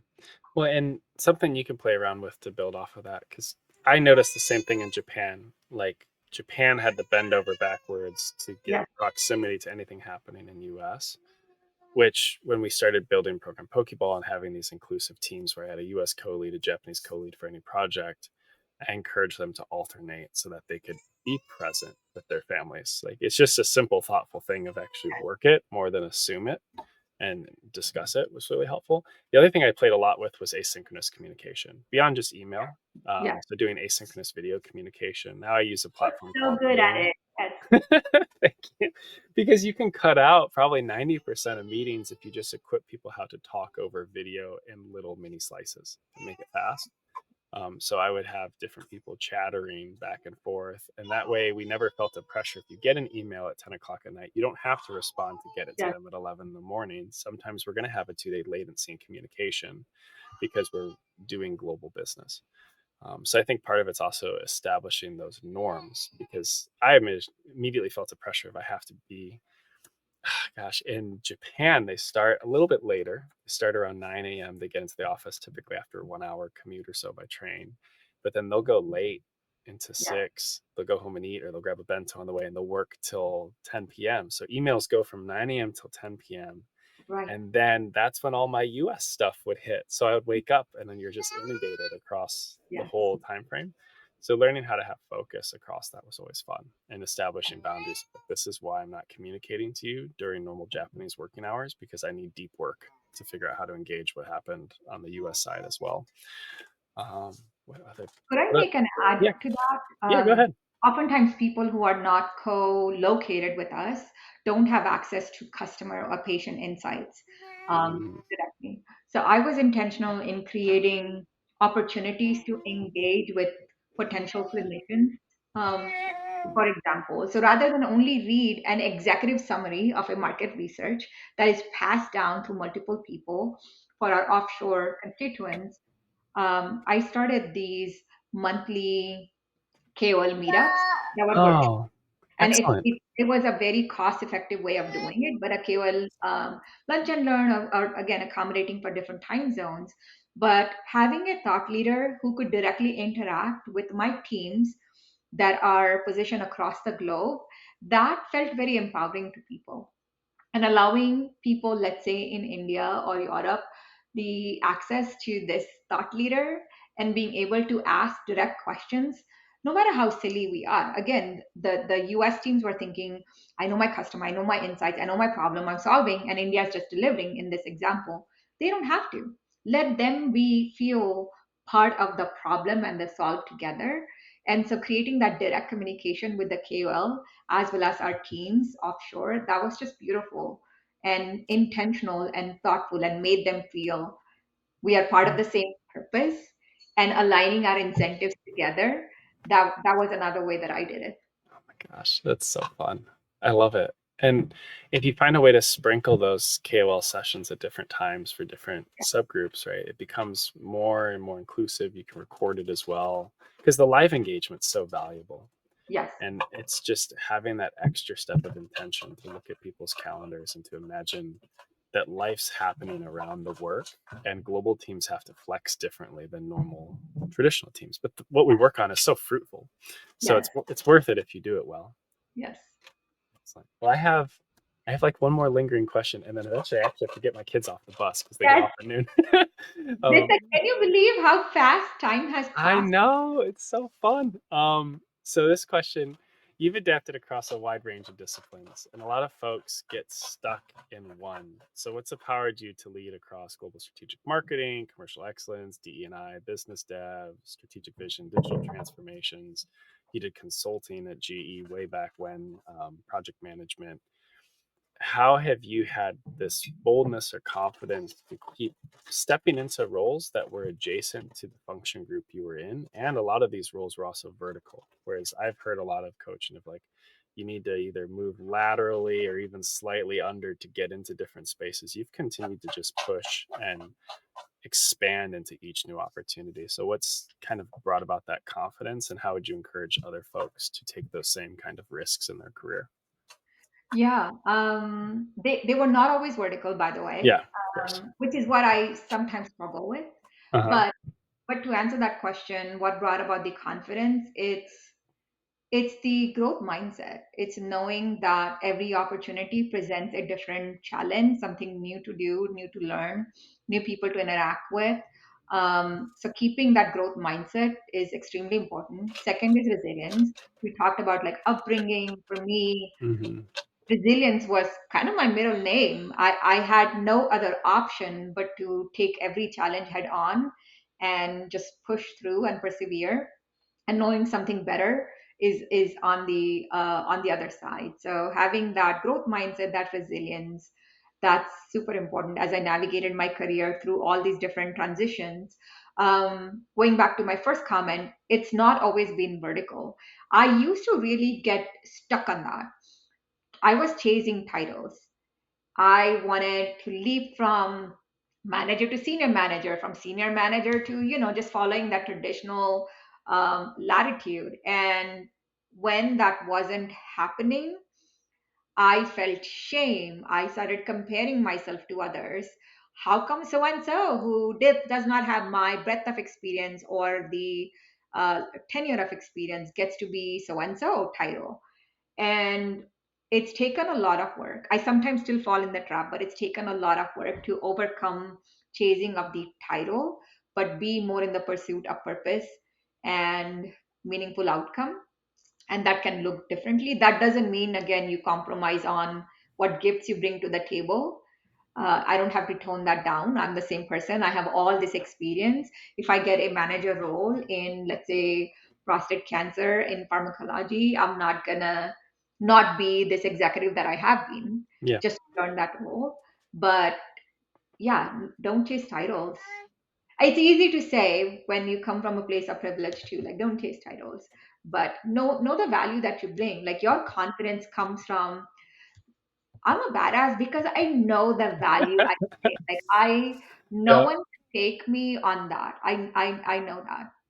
Yeah. I know it's such an interesting tension because I know exactly what I'm capable of and like what Yeah. I can expand into in the director VP pathways. And then for me, like I'm navigating different constraints of just timing on when I jump to something new and what's the right culture fit, problems I can solve, role, comp, like getting all those pieces to go. Today marks just over the 1 year anniversary of exiting J&J. So I've gone like a full year without a formal paycheck, which is incredible. And I had an international move in the middle of that when we failed in Japan, which is wild. So there's a lot you could do when you pull your 401k and take a business loan and all kinds of other crazy stuff. But um, to kind of land the conversation a little bit, JP, out of gratitude, you are at a really interesting crossroads based on our conversations where you have this deep medtech leadership capability. You could easily move into another organization and be a huge force of leverage to progress inclusive innovation from the margins. At the same time, you've also dabbled with coaching and doing your own startup and helping founders, CEOs, and other companies move forward at scale. So I'm just curious, like, how did you discern that you're at this crossroad, and what do you hope for across either path? Because you seem very open-handed about it, and I think when we're in a career gap, that's a beautiful thing to explore, because there's just, if you start taking on clients, nothing takes away all the experience you've had that could bring you right back into a VP role or things like that in the future. So how are you navigating kind of the wandering there? And Yeah. what do you hope for, I guess, in either pathway that could come? Honestly, I was not this transparent. Yeah. When news of a layoff hits, the obvious reaction is to question yourself, to feel, I felt shame. I doubted myself, like, why is this happening to me? I was in the middle of a huge personal change, going through a divorce, leaving my marital home, buying a new home, relying on the income that I thought was gonna come. So it wasn't easy, but I had that growth mindset and that resilience that we talked about, and grit, right? Like, I have lived through so much shit. Like, this is not gonna Yeah, you down, won't right? die. Yeah, You just keep pushing. yeah, JP is built for more. I knew that. What's been beautiful is in the moment I couldn't see it. I am a person of faith, and every opportunity that was denied was truly for me a redirection. And Yeah. like I said, in the moment, it did not feel like that because rejection freaking hurts. Um, and your all the scarcity mindset, like all of that victim mindset, all of that keeps creeping in. But checking myself and knowing something better is out there, that's number one. Number two is having options open. Like, don't be tunnel vision into one thing. Going back to where our conversation started, like, take back control. So an employer does not control where my destiny is, where I go, what I choose to do with the gifts that I have. I get to control that.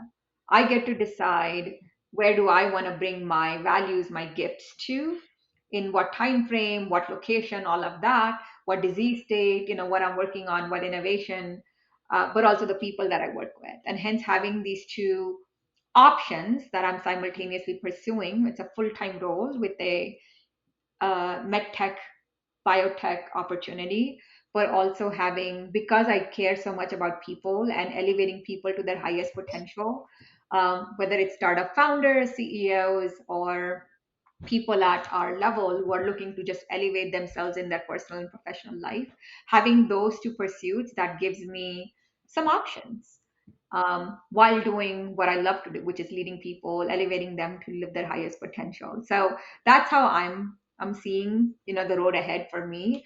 I'll say I was stuck in this this thing on, I just have to be perfect. I have to have a brand name for what I'm creating.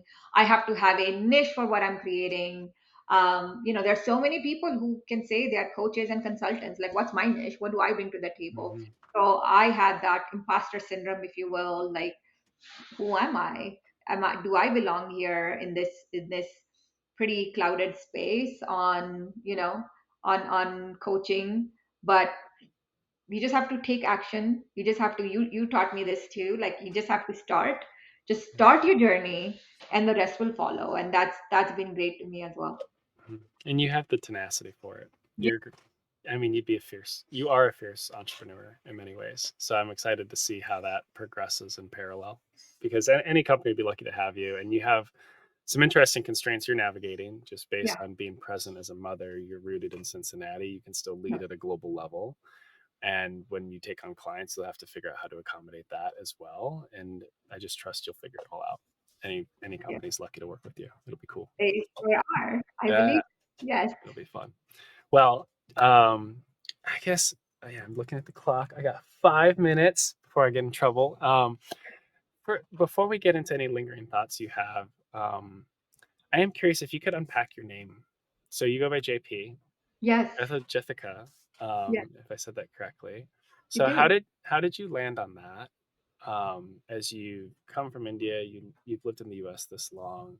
and your sense of identity across that and what that means to you and how you've kind of accommodated folks with an easy acronym. But it's also just a part of who you are. So I wanted to give you some space for that. And then if you had any lingering big brain ideas you want to leave the audience with before we wrap up, Thank you give it for to you. that. Yeah. Yeah, cultural assimilation is a thing. Hmm. So when I first came here, 22 plus years ago, there were people who asked me, "Did you ride elephants in India?" Like those were the types of Yeah. questions that people in Cincinnati, Ohio were asking Hmm. of me.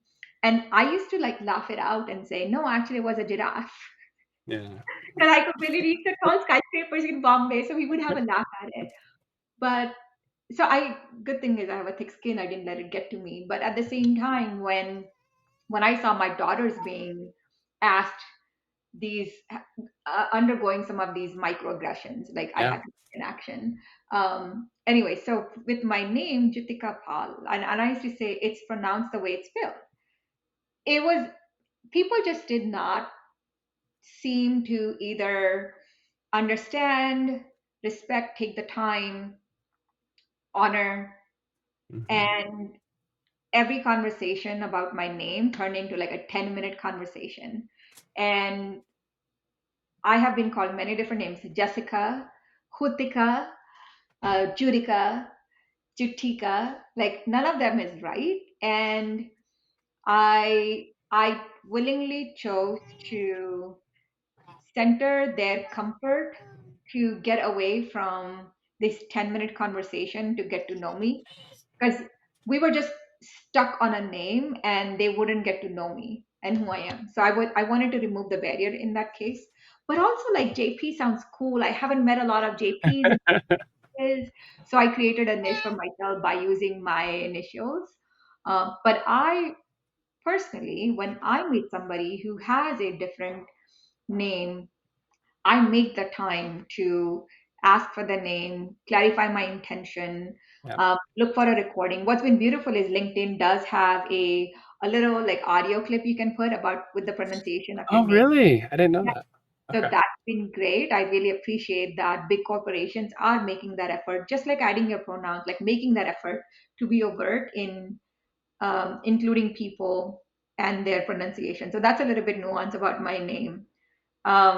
You did great though, because you are a leader who is centering the human experience of the person you're talking to and dignity of their experience. And you asked me that question, and it's been so many years since anyone's asked what does JP stand for. So I really appreciate that Yeah.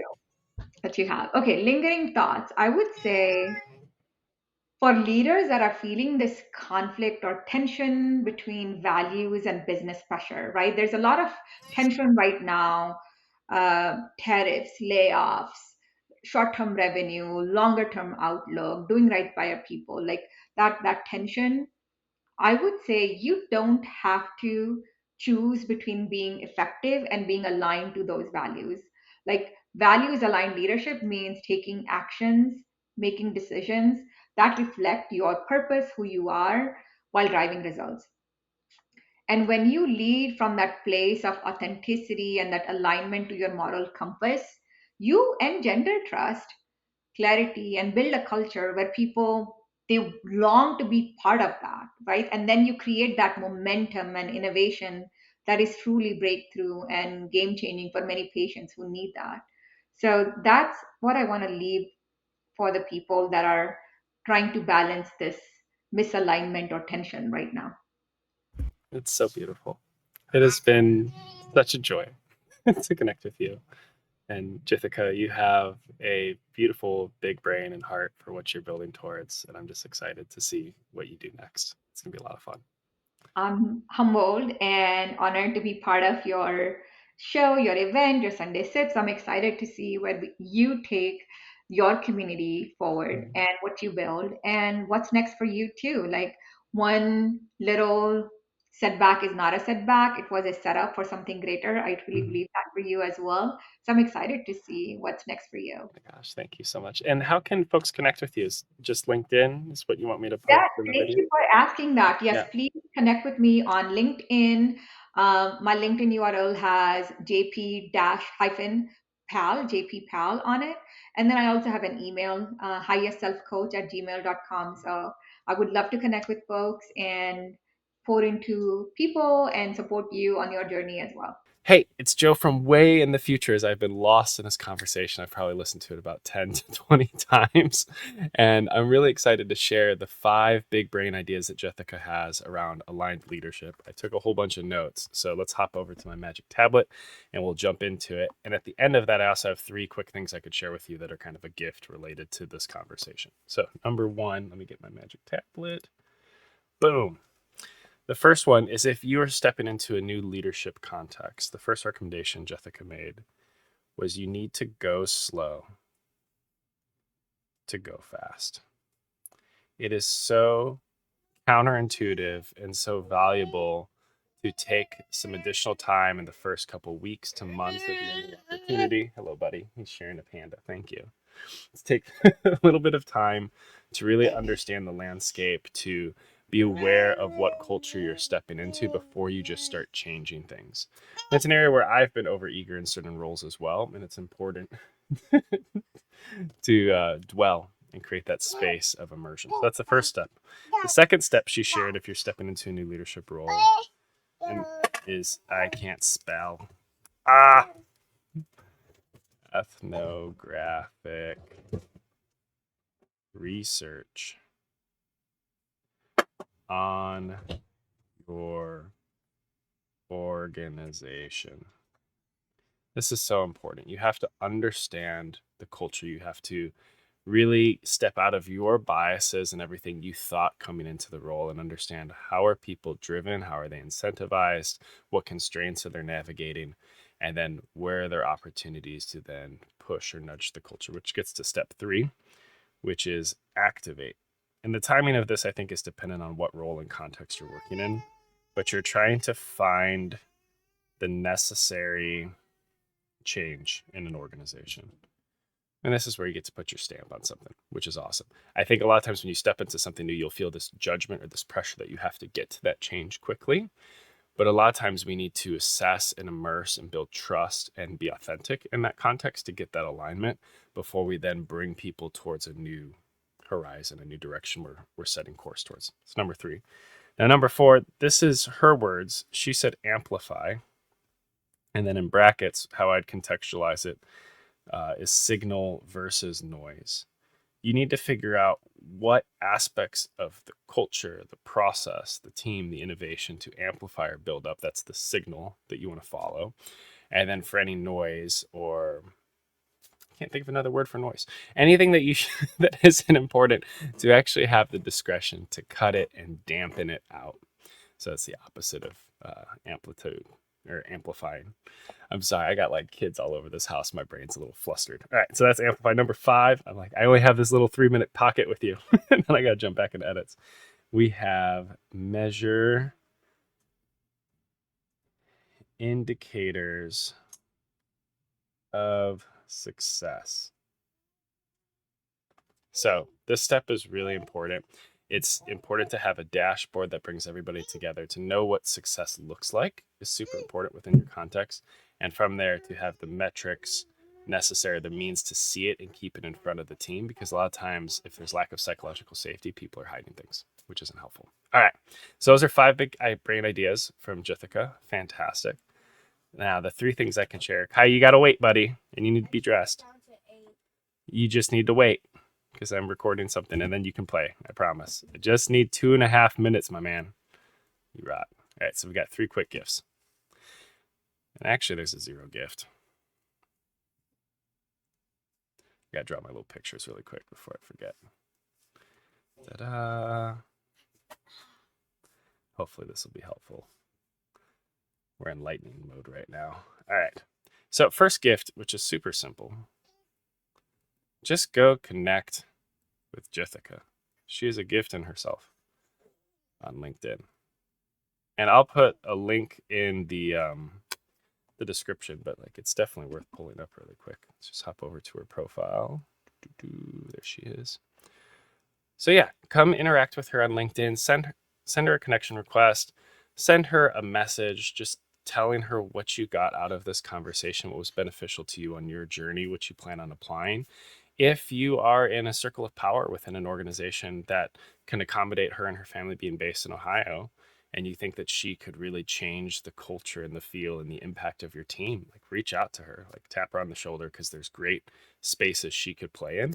But if you're also a CEO, a founder, a senior leader that's looking for some coaching or some support, if you have a big sticky problem in your organization that needs insight from her, like reach out as a lead. Like either way, because she's right at that crossroads, engage her, because that's one of the wonderful, beautiful things about this podcast is it allows people to connect and have those synergies. So step 0 is connect with JP. Magic screen, back to my tablet. All right, number 2. This one's really fun. If you'd like a little bit more proximity to me, and actually JP's in here as well, come hang out in the Big Brain Club. I would draw a brain, but I'm not that good at it. All right, so let's hop over to another tab. Go to Skool. So I've built this community on Skool. I spent a year putting this together. It finally works and is valuable. Let's see if I can get over to mine really quick. So I have this community called the Big Brain Club, where I help people build the life they desire, building the lives they desire, living where they want, loving what they do, and being paid well for it. And there's 3 kinds of brains I help. Left brain folks, which are the engineers and global leaders. Right brains are the creatives and community builders. And then you have whole brains, which are parents and entrepreneurs. And I provide a free assessment in this community to help you get your life in the green. So we're going to baseline how undefined your journey feels. Are there a lot of unknown unknowns in either your career or entrepreneurial journey? How disorienting is it? Do you not know what the next right step looks like? And how isolating is it? Do you have people around you that have seen the same level of success? There have been so many moments in my life, early in my career, where I had the right people around me to help me take those next steps forward. And then as I got into the senior leadership spaces, a lot of those people kind of faded away and I had to find my own path. So my goal is to create the community I never had so that you can really accelerate your journey. That's option number 1. Is there'll be a link to join the free group, get some value from it. And if you want to engage more in the coaching side of things, just let me know. So let's jump back to my magic sheet and this magic button here. So next one is join or share. You can do both. The Sunday Sips waitlist. And I'll put a video here. I actually don't know how to do this on this. So pretend a video pops up right here. I think it'll be at the last 10 seconds of the video. So I had a remarkable conversation with a guy named Steve Bell. Let's hop over to that really quick. Kai, you got to turn it down, dude. All right, let's see. So if I go over to this view. It's coming from the controller sound effects, so I can't. Oh, weird. Turn it down. Controller's buzzing. It's very loud for me. All right, so there's this podcast over here with Steve Bell, he was the chief commercial officer of CMR Surgical, which is approaching a $4 billion acquisition. You're fine, Kai. You're good. But Steve was a remarkable conversation, and I encourage you to check this out if you want to see another episode of Sunday Sips in MedTech. And there's a link here to join this wait list to get on a podcast. So I put a ton of work into these, on the order of multiple weeks, 100-ish hours between pre-planning, engaging the potential guest, making sure we understand what this signature story is, these big brain ideas are that we're trying to land on for our audience, teaching people how to communicate not only one-on-one with me, but also one to you, which is a skill some folks don't have. And then all the post-production work to curate not only a long video, but also a whole bunch of short form clips that they can post on their LinkedIn, which is pretty cool. So if you have ever wanted to be on a podcast, if you'd like to attract a new opportunity, if you're looking to get more clients, if you want people to be aware of your brand or the company you're building, this could be a really great way to leverage my platform. I've done 2 TED Talks, 2,000 plus videos. So I'm pretty deep in storytelling and content creation, and I optimize for hook, retention, all that kind of fun stuff. There's a little video here, and then you could answer a couple questions to join the waitlist. And then if there's someone you know in your network that should definitely be my next guest, please forward the waitlist and let them know with an episode like this episode that you enjoyed. Like, I think this would be really great for you. I'd love to see you highlight these things in your life, and Joe can curate that discussion. Now, I'm super selective That's why I use a waitlist. I could typically only take 2 clients per month. So keep that in mind. But there's no harm in trying the waitlist and then seeing what could come from it. All right, last one. Let's give that a go. Oh, there's a panda blocking my screen. One more gift. Oh, yeah, this one's going to be fun. Check out second sips.